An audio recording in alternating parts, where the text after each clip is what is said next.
Six Flags Great Adventure has seen its fair share of attractions come and go. From record-breaking coasters to unique flat rides, the park's history is filled with thrilling highs and unexpected farewells. Some were removed to make way for something bigger, while others faded into history as the park evolved. Take a look back at 10 lost rides that once called Six Flags Great Adventure home. The opening of Great Adventure had been a massive success. The park needed new attractions to keep guests entertained, and after an initial setback with an attraction that never opened, a new roller coaster was brought in to fill the void. This ride was Alpen Blitz, a compact powered coaster designed by Anton Schwarzkopf. Great Adventure's need for additional thrill rides became clear as soon as opening year 1974, leading to the purchase of two compact roller coasters, Jumbo Jet and Big Fury.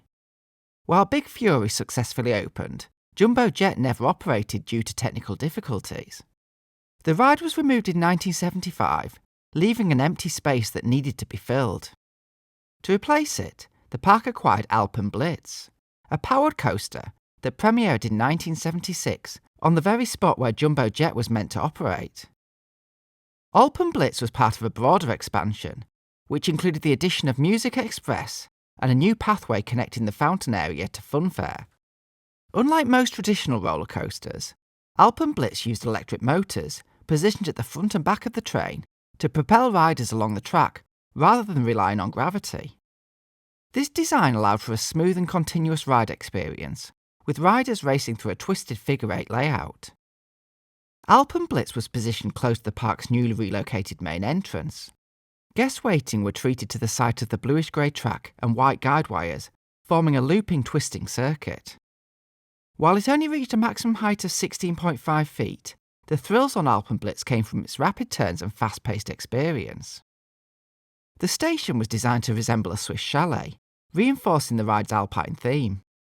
Riders boarded a single train consisting of 10 cars, each capable of seating 4 passengers in a 2x2 arrangement.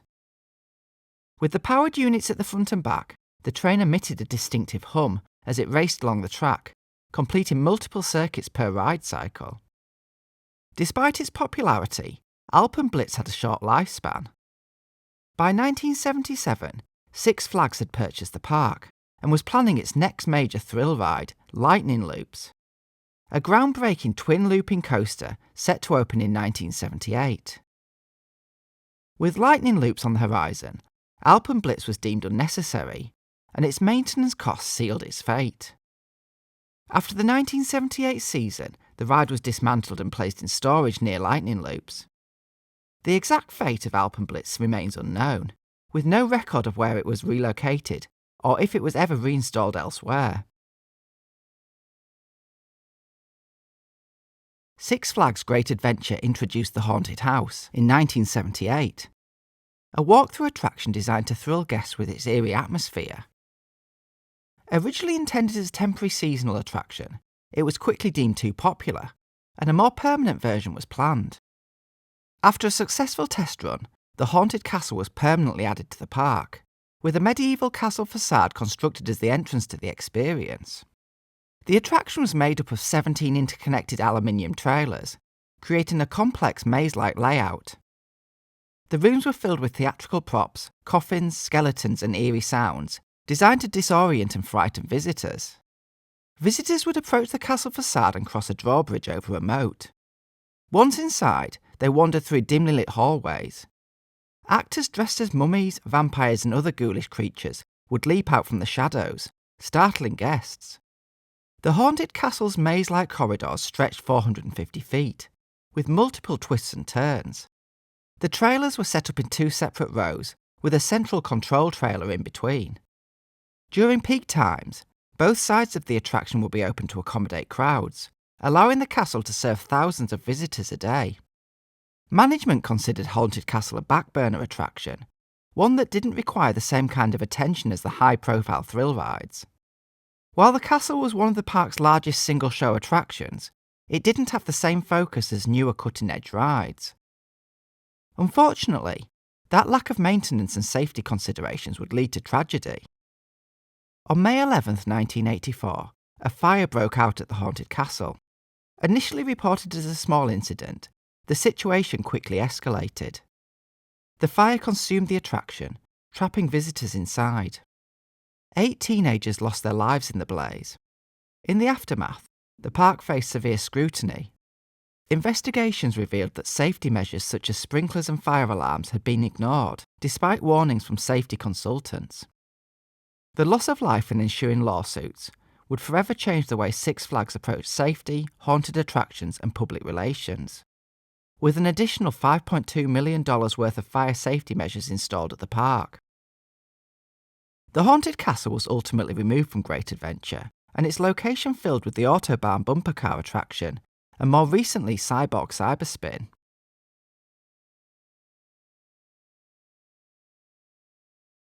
Condor was a ride that opened at Six Flags Great Adventure in 1988.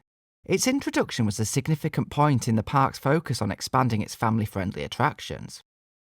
The ride was part of a pilot initiative by Six Flags known as the Ride Rotation Program, which was designed to move rides between different parks to keep the attractions fresh and reduce costs of brand new installations. Manufactured by the German company Huss, Condor was a ride type that had originally debuted at the 1984 New Orleans World Fair under the name Cyclo Tower. Although it faced operational difficulties at the fair, the Cyclo Tower underwent improvements over the next few years, becoming what we now know as Condor. At Great Adventure, Condor towered over 105 feet. The ride featured 28 steel-framed gondolas, each designed to resemble a bird, with vibrant airbrushed paint schemes and glowing orange eyes. Riders would sit in these gondolas, either alone or with a companion, as they soared high above the park. The central tower surrounded by 4 rings of ride vehicles. The Condor was a family-friendly ride. As the gondolas ascended the tower, guests could take in sweeping views of the park and the surrounding lake. The ride's cycle alternated between slow, steady rotations at the top, allowing guests to appreciate the scenic vistas, followed by faster spinning as the ride ascended and descended. The tower's lighting package, designed to draw attention on the European Fair circuit, added to the attraction, with bright colours and patterns that illuminated the ride's towering structure at night. At the top of the tower, a metal condor figure with outstretched wings hovered over the illuminated ride sign, completing the theme. While the Condor was a welcome addition to Great Adventure, it only operated there for 3 seasons, before being relocated to Six Flags Great America in 1991. The relocation was in line with the Six Flags rotation plan, which would see the ride move between parks. At Great America, it continues to operate today, with only a slight update to its paint scheme. Before Six Flags purchased Great Adventure in 1977, the park's previous owner had already begun planning a major new ride. Recognising the lack of major coasters, Six Flags, armed with a wealth of experience, immediately set out to move forward with the plans. Looping roller coasters had become a staple of amusement parks in the mid-1970s, and Six Flags was eager to introduce one. Fortunately, the groundwork had already been laid. During the 1977 season, Great Adventure's owner had signed a contract with Arrow Development for what was called a double-header loop ride, with construction beginning in October that year. The structure for Lightnin Loops involved 2 separate construction processes, each building identical rides at differing heights. Lightnin Loops was an ambitious dual-track roller coaster that debuted on May 23, 1978, and became an iconic part of the park. Manufactured by Arrow Development, the ride consisted of 2 separate steel shuttle coasters, each featuring a vertical loop and a launch mechanism that propelled riders forwards and backwards. Unlike traditional roller coasters that completed a full circuit, Lightnin Loops operated as a shuttle coaster, with trains travelling up to one end of the track before reversing through the loop and returning to the station.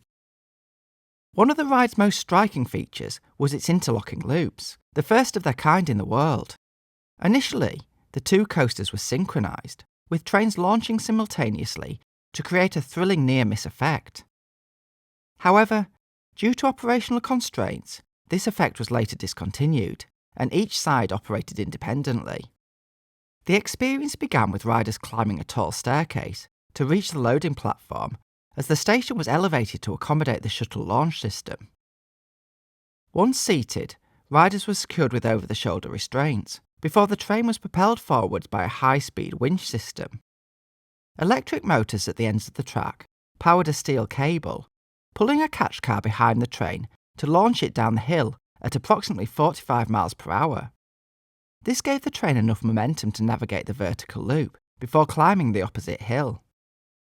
On the far platform, a fin braking system brought the train to a stop before the process reversed, with a matching catch car pushing the coaster back toward the station. Upon its debut, Lightnin Loops was met with excitement, offering a unique thrill that differed from the park's traditional roller coasters. The launch off the platform and the sensation of going through the loop both forwards and backwards made it a standout attraction. It remained a popular ride through the 1980s and early 1990s, but as newer coasters with more advanced technology emerged, its appeal began to wane. In 1987, an accident led to modifications in the ride's safety and control systems. Only the upper loop was adjusted and reopened, while the lower loop remained inactive for the remainder of the ride's tenure. By the mid-1990s, Six Flags sought to modernise its lineup and increase capacity with newer attractions. At the end of the 1992 season, it was decided to remove Lightnin Loops entirely, opting to sell both tracks to Funtime Parks. The upper track was relocated to Adventure World in Largo, Maryland, where it reopened in 1994 as Python. The lower track was sent to Frontier City in Oklahoma City, where it was rebuilt and reopened the same year as Diamondback and is still in operation. In 1999, Adventure World was rebranded as Six Flags America, and Python was eventually removed to make room for new attractions. It sat in storage for nearly 5 years, before being scrapped in 2005. At Six Flags Great Adventure, the plot of land that once housed Lightnin Loops was used for the construction of Batman the Ride, which can still be ridden today.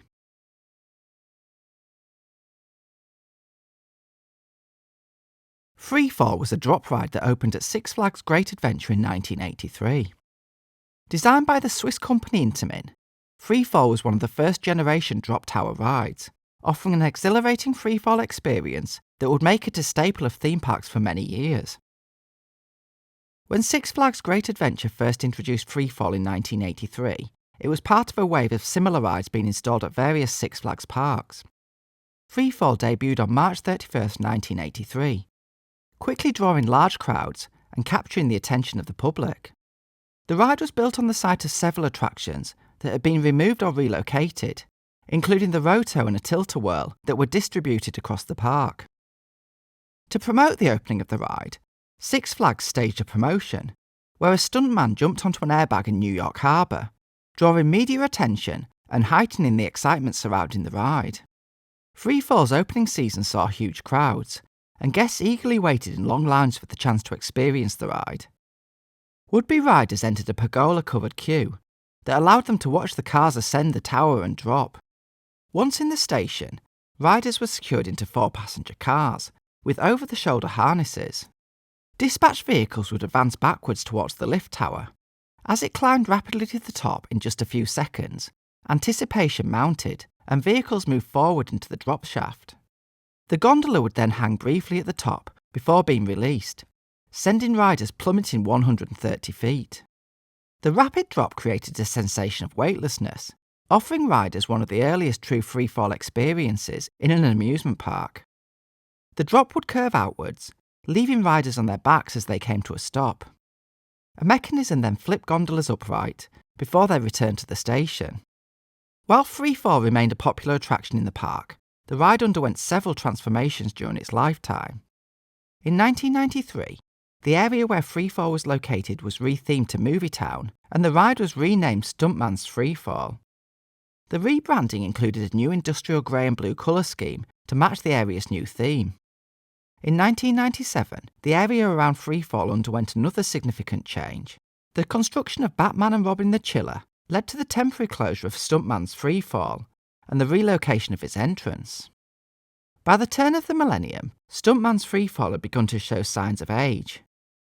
As newer, more advanced drop towers with higher capacities were introduced to parks across the country, the original Freefall models were becoming increasingly outdated. Intamin had discontinued the components needed to maintain the ride, leading to long periods of downtime. By the time 2006 rolled around, the ride operated sporadically. In the 2006 to 2007 off-season, Six Flags Great Adventure made the decision to permanently close and demolish Stuntman's Freefall. Today, no trace of the attraction remains. The ride's footprint was transformed into a landscape barrier that separated the park from its backstage areas. In the late 1970s, Six Flags was looking to expand Great Adventure and capitalise on the growing popularity of high-thrill roller coasters.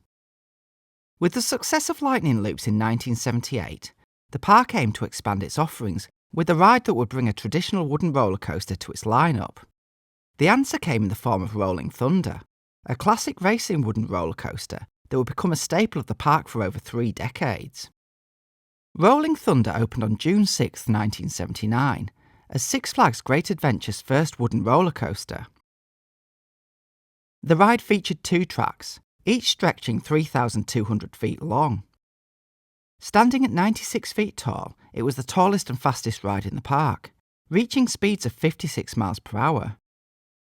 The ride's construction used over 850,000 feet of Douglas fir, which would later be replaced in sections with southern yellow pine due to environmental concerns. Rolling Thunder's layout was not a traditional side-by-side racer.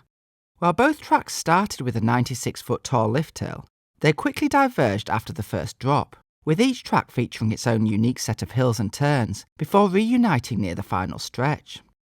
Following the main drop, the left track would rise over a large hill, followed by a smaller one, while the right track did the opposite, adding an unpredictable racing element. The return leg of the ride followed a similar pattern, with staggered hills and alternating bank turns, ensuring each side had its own unique feel. In 1984, Rolling Thunder celebrated the 100th anniversary of the first American roller coaster by offering a new experience, a backwards ride on one of its tracks. The left track was renamed Red Nut Niller, literally Rolling Thunder spelled backwards, and the trains were turned around to face the opposite direction. This temporary change allowed riders to experience the entire course without seeing what was coming next. Over the years, Six Flags Great Adventure introduced new coasters around Rolling Thunder. In 1995, the arrival of Viper, a troubled inverting coaster, changed the landscape near the wooden ride. The area's transformation continued in 2005, when Viper was removed to make way for El Toro, a record-breaking Intamin prefabricated wooden coaster. At almost twice the height of Rolling Thunder, El Toro dwarfed its aging neighbour, with its track even crossing Rolling Thunder's path at points. By the 2010s, Rolling Thunder's age was showing. While it had been a fan favourite for years, rough rides and mechanical wear led to decreasing popularity. On September 8, 2013, Six Flags Great Adventure announced that Rolling Thunder would close permanently. The official reason given was to make room for Zumanjaro Drop of Doom, a towering drop ride attached to Kingda Ka's structure. After its closure, most of Rolling Thunder was demolished, but small traces of the ride remained. Portions of the queue line were repurposed for a new attraction, El Diablo, in 2015. Some of the wooden supports and footers lingered in the park for years, with sections still visible below El Toro to this day.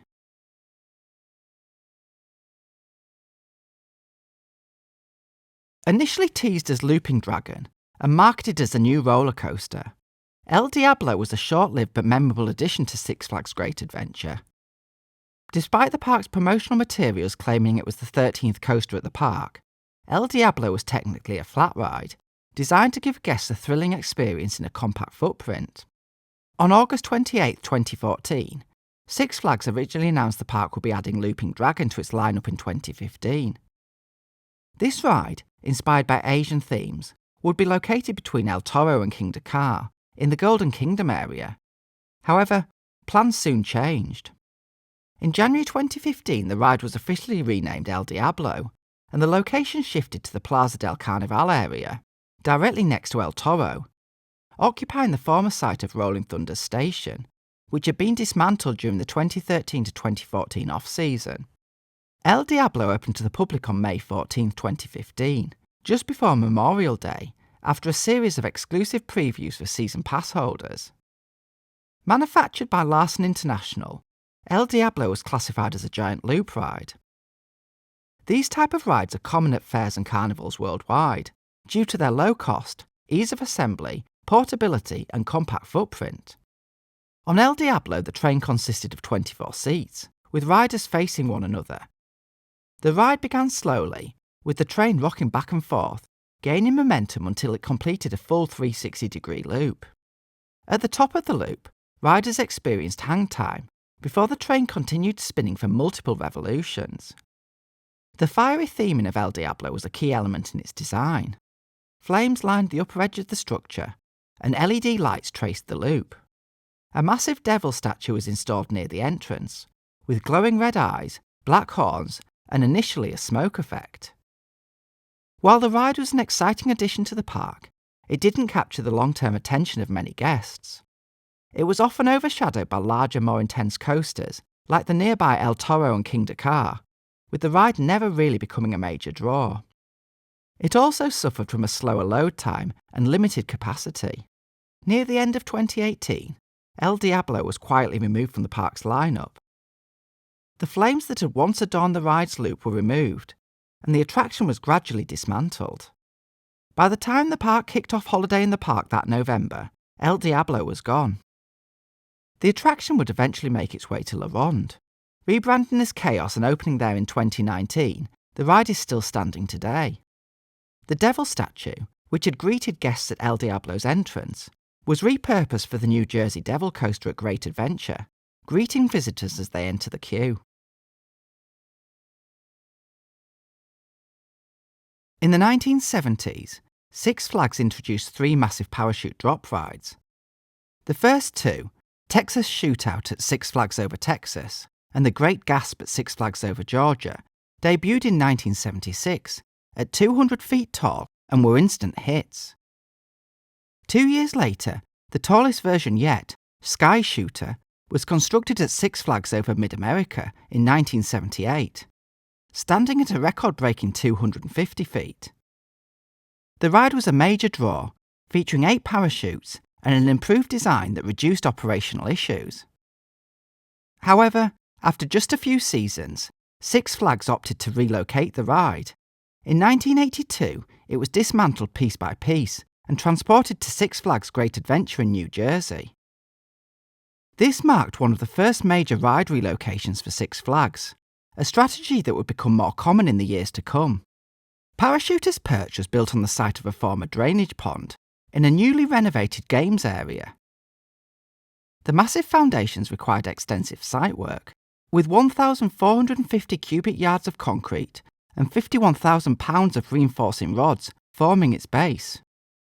Unlike its original installation, where the tower sections had been welded together, the Great Adventure version used steel rings and hundreds of bolts to secure the structure. The ride officially opened to the public on June 9, 1983, with a special ceremony featuring 8 couples who had first met on the original Coney Island parachute ride. The ribbon-cutting honour went to Hans and Gladys Bachman, who had found love decades earlier on the iconic New York attraction. Parachuters Perch stood as one of the most visually striking rides in the park. Its 8 parachutes, guided by 3 steel cables each, would ascend the 250-foot tower before riders experienced a controlled descent. Each parachute could accommodate up to 3 riders, with strict weight limits to ensure safe operation. Riders were secured with a seatbelt, a locking lap bar, and a backup safety clasp. Over the years, Parachuters Perch became a defining landmark of Six Flags Great Adventure. In 1989, it played a role in the media debut of the Great American Scream Machine, as news teams used the ride to capture aerial footage of the new roller coaster. Originally painted completely white, the tower underwent a major aesthetic change in 1994. Red bands were added around the bolt rings, and the ride was rebranded as Parachute Training Center, Edwards Air Force Base Jump Tower, in conjunction with the addition of the Right Stuff Mach 1 Adventure Simulator ride. This retheming gave the section of the park a military airfield aesthetic, aligning Parachuters Perch with the new theme. Despite its long history and unique presence on the park's skyline, Parachuters Perch was ultimately dismantled. In February 2023, the ride page was removed from the official Six Flags Great Adventure website. Soon after, the park announced on social media that the ride was no more. However, it stood dormant for the 2023 and 2024 seasons, with little action. On November 14, 2024, Six Flags Great Adventure officially announced that Kingda Ka, Green Lantern, Twister, and the Parachute Training Center Tower would be removed. Around the same time, demolition plans were filed. On December 19, 2024, the Parachute Training Center Tower was demolished with explosives, spectacularly toppling to the ground in the direction of the former Green Lantern roller coaster site, leaving space for future development.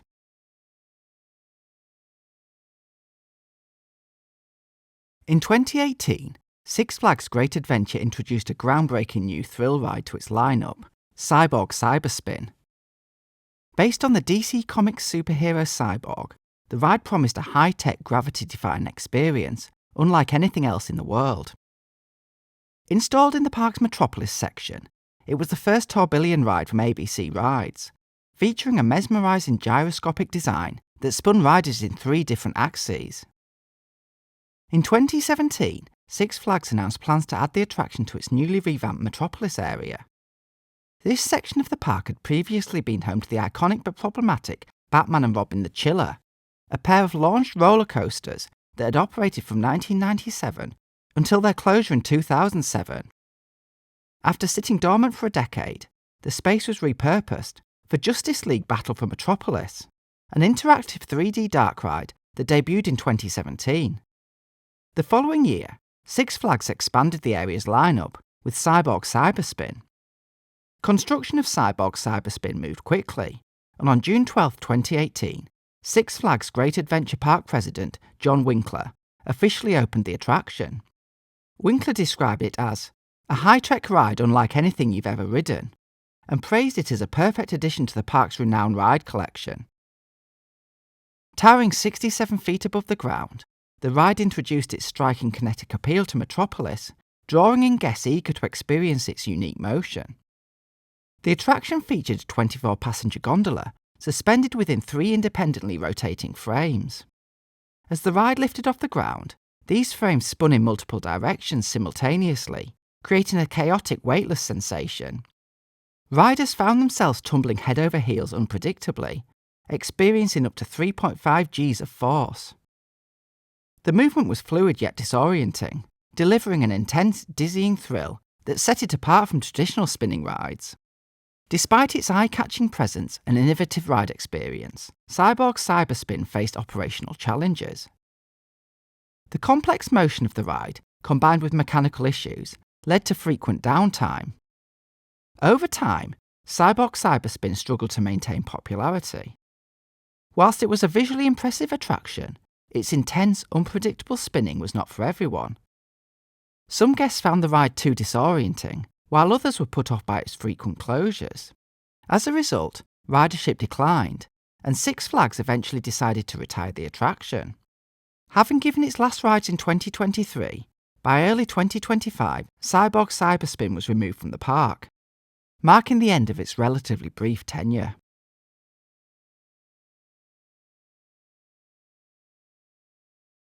In 2005, Six Flags Great Adventure sought to claim the ultimate roller coaster titles with Kingda Ka, a ride that would not only break existing height and speed records, but also redefine what was possible in a roller coaster. Manufactured by Intamin, Kingda Ka used a hydraulic launch system to propel riders to 128 miles per hour in just 3.5 seconds before sending them skyward up a 456-foot tall top hat element. To accommodate high demand, the ride was designed with a dual loading station, allowing multiple trains to be loaded simultaneously and dispatched in quick succession. Construction of Kingda Ka began in late 2004, with the towering steel structure quickly taking shape in the Golden Kingdom section of the park. When the ride officially opened on May 21, 2005, it instantly became an icon of Six Flags Great Adventure. Its sheer scale and record-breaking statistics drew thrill riders from around the world, eager to experience the extreme speed and height that had never been seen before on a roller coaster. The ride experience began as riders were secured into one of Kingda Ka's trains, which featured over-the-shoulder restraints and minimalistic lap bars. Once the train was dispatched, it rolled forward onto the launch track and paused as the countdown began. Suddenly, the hydraulic launch system engaged, hurling riders forwards at breakneck speeds.